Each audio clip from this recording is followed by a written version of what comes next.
De retour sur le plateau du journal avec notre invitée ce soir, Claudine Nicolini. Bonsoir. Bonsoir. Comment allez-vous? Je vais très bien, merci. Vous êtes chargée de projet du pôle Guyane du CERAC. Première question, dites-nous ce que c'est. Alors le CERAC, qu'est-ce que ça veut dire? Donc sourd, entendant, recherche, action, communication. Donc je vais vous expliquer ce que c'est. C'est une association et un centre de formation qui a été créé pour faciliter l'insertion des personnes handicapées, sourdes et malentendantes, à la vie sociale, professionnelle et culturelle des Antilles et de la Guyane. Alors justement, la Guyane, ça existe déjà, mais bientôt l'inauguration, bientôt là, ce mardi prochain. Mardi 12. Pour être précis, on y retrouve quoi dans ce pôle? Alors, c'est un pôle formation en alternance. Il propose quoi? C'est une formation sur 2 ans. La préparation d'un CAP employé de commerce multispécialité. C'est le CAP ECMS que l'on retrouve dans l'éducation nationale. 2 ans en entreprise, alternance formation pédagogique, 1 semaine en intégration complète en entreprise. Donc, sur 2 ans et dédié aux personnes reconnues travailleurs handicapés. Très bien, on va parler des entreprises qui jouent le jeu dans quelques instants. Parlons d'abord de... Vous êtes bilingue, alors quand on dit qu'on est bilingue, il y en a qui parlent anglais, français. Vous êtes bilingue, vous parlez le français et vous parlez la langue des signes également. La langue des signes française. La langue des signes française, qui a toute une histoire, une grande histoire, racontez-nous. Qui a une grande histoire. Déjà, je précisais que c'est une langue, qui est une langue à part entière depuis 2005. Donc on peut aussi l'apprendre depuis 2007 en option au bac. Oui. Donc ça c'est important parce que en Guyane, déjà l'année dernière, il y avait 5 lycéens qui ont passé cette option. D'accord. C'est intéressant parce que ça peut ouvrir une voie professionnelle, devenir interprète par exemple. Exactement, auquel on n'aurait pas pensé. Oui. Et puis surtout, c'est on est face au handicap. Et comment communiquer avec des personnes qui sont sourdes? On apprend la langue des signes. Ça c'est important. Et puis oui, la langue des signes a une histoire. Elle existe depuis la nuit des temps. On parle avec les mains. Oui. Donc ça c'est facile. Depuis quand? On va dire depuis, moi je dirais depuis le départ. Oui. Moi je dirais depuis le départ. Après on la retrouve dans des écrits sur Platon par exemple, parle de la langue des signes. Après il a fallu la structurer. Il a fallu la structurer. Alors qui l'a structurée? L'abbé de l'Épée, qui est le référent. Alors la petite histoire, donc c'est en regardant des jumelles. Des sœurs jumelles. Des sœurs jumelles, pardon. Non, mais c'est bien de le dire. Des sœurs jumelles, un soir, par une fenêtre, qui communiquaient en faisant des gestes. Et là, il a eu un déclic. Pourquoi pas utiliser la langue des signes comme outil pédagogique pour communiquer avec les sourds? Et là, ça a été l'âge d'or de la langue des signes, avec l'ouverture de structures d'écoles dédiées aux personnes sourdes, gratuites. Oui.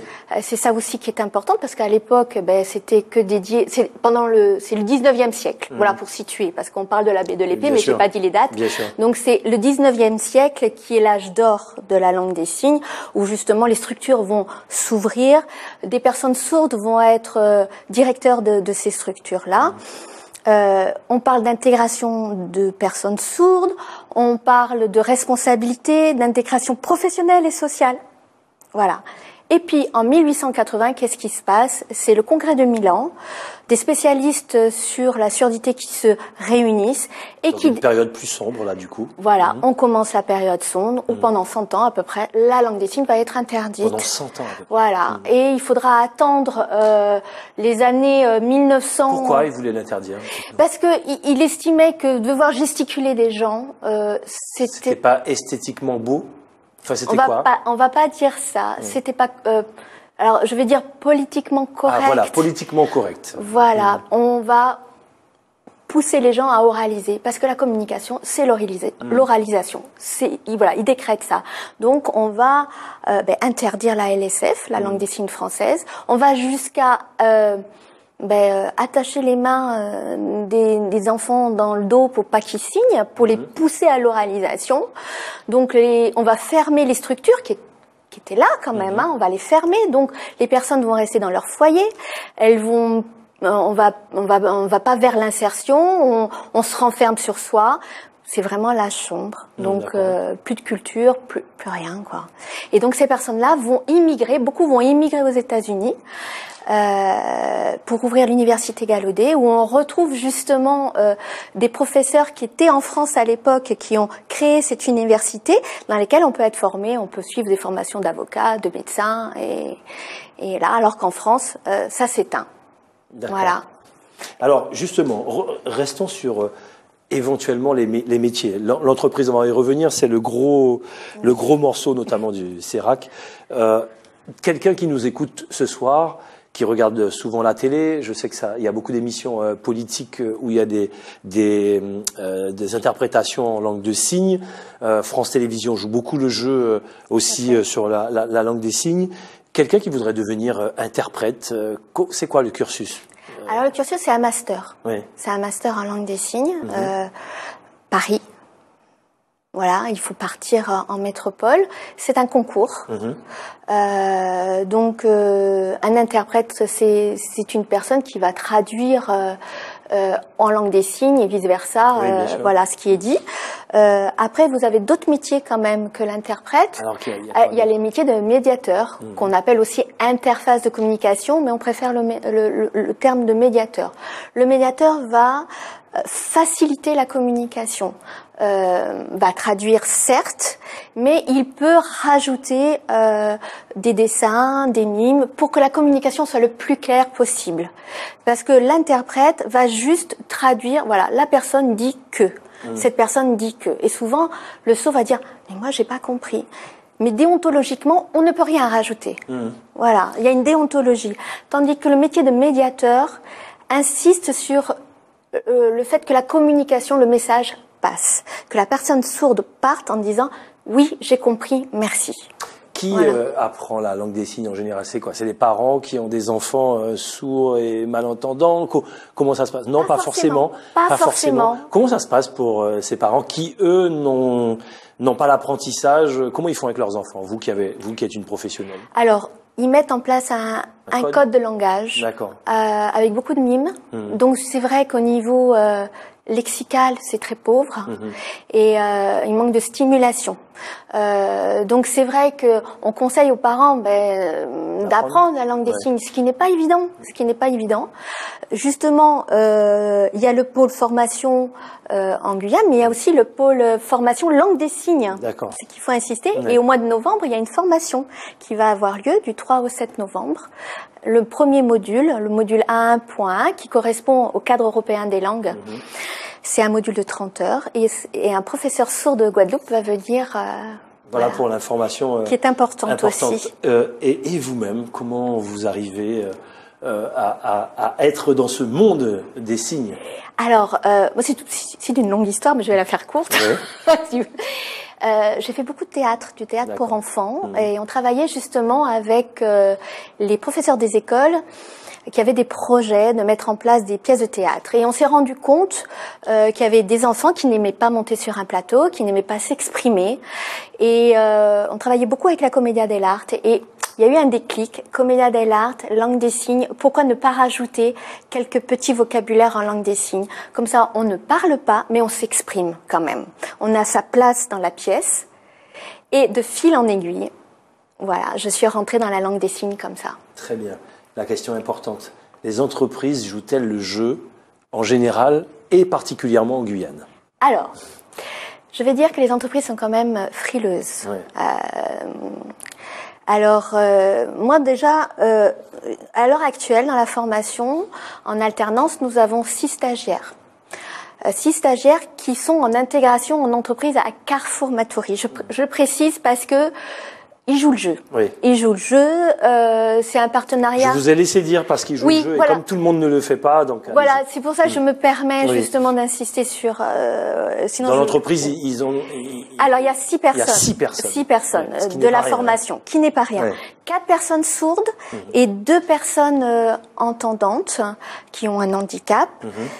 4 personnes sourdes, nous avons une personne qui est en boucherie, une personne qui est en boulangerie, une personne qui est en caisse, et une personne qui est au rayon textile. épicerie, pardon. Et les deux autres, textile et caisse aussi. Ça se passe bien. Ça se passe super bien. La caisse, le client le sait, dites-nous. Le client le sait, il est informé par un affichage particulier. Et puis de toute façon, la personne qui est à la caisse, l'hôtesse de caisse, le signale en disant je ne parle pas ou je n'entends pas, attention. Et bien ça se passe très très bien. Les gens sont à l'écoute, même plus à l'écoute, plus calmes, et ils apprécient le fait que ce soit une personne un petit peu différente, en disant ben voilà, tout le monde peut travailler finalement, même avec un handicap de communication. Puisque les entreprises sont frileuses, quel est le message que vous voudriez faire passer ce soir sur ces entreprises qui ont du mal à jouer le jeu parce que appréhension, j'imagine. Appréhension. Moi, je tiens à leur dire qu'on accompagne. On accompagne sur 2 ans. 2 ans, c'est long. C'est long, mais c'est très bien pour les personnes qui sont en intégration parce que elles apprennent un vrai métier. C'est une qualification professionnelle. On apprend un savoir-être, un savoir-faire. Et puis surtout, moi je dirais que avoir une personne différente dans son équipe de travail, ça fédère aussi autour de cette personne. Parce qu'on voit que la personne est différente, mais elle dépense énormément d'énergie pour être dans l'intégration professionnelle, pour être intégrée dans l'équipe. Et ça, c'est très important. Et on accompagne. On laisse pas le stagiaire seul comme ça, livré à lui-même. Non. Je suis présente, on fait des animations en langue des signes, il y a un souci, j'arrive, il y a des tuteurs, on fait des bilans réguliers. Voilà.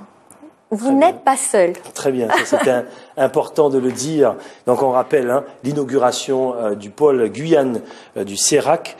Ça se passera donc mardi 12 mai à partir de 18h. Où est-ce que vous êtes 1 avenue Gustave Charlery, route de Montabaud. Oui, alors c'est et on sera obligé de citer... Bon, c'est vers où? C'est pas loin de l'école Jean Massé. Ah ben oui, voilà. C'est à côté de l'école Jean Massé. Très bien. Voilà. Bon, donc, voilà. oui, avec plaisir. Voilà, les portes sont ouvertes. On y sera en tout cas. Voilà ce qu'on pouvait dire ce soir sur le CERAC. Je rappelle, rappelez-nous le CERAC. Donc. Sourd, entendant, recherche, action, communication. Et comment on dit au revoir, Gilles, en langue des signes? Je connais mon prénom en langue des signes. Alors, montrez-moi. Ouais, je peux vous dire. Donc, Gilles. Oui. Voilà. Voilà. Et ça? Parfait. Très bien. Et vous, je vous dis au revoir comme ça? Je vous cite. Au revoir. Au revoir. Non, ça c'est bonjour. Au revoir. Ah, au revoir. Non, mais vous avez un code, oui, le nom. Moi, c'est ça. Oui. C'est ça. Et bien moi, je vous dis merci beaucoup. À bientôt. À bientôt. Très bien. Voilà, c'est comme ça qu'on se dit au revoir sur ATG pour se donner rendez-vous demain, ce soir. Donc le journal de TF1, juste après, suivi de Dom Laquésode, présenté par Dominique Nugent. Passez une excellente soirée sur ATG. À demain.